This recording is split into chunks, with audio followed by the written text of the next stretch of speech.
बाप कुठं काय करतो? तो तर काय घराबाहेरच असतो.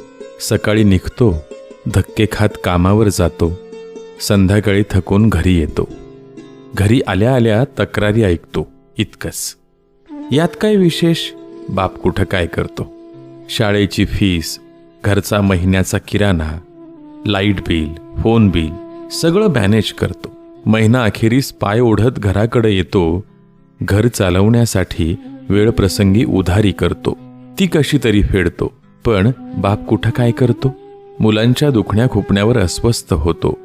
कुशीत घेऊन झोपत नसेल कदाचित, पण रात्रभर तोही जागा राहतो.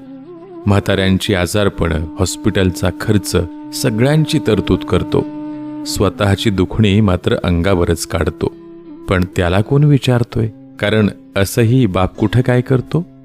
कुटुंबासाठी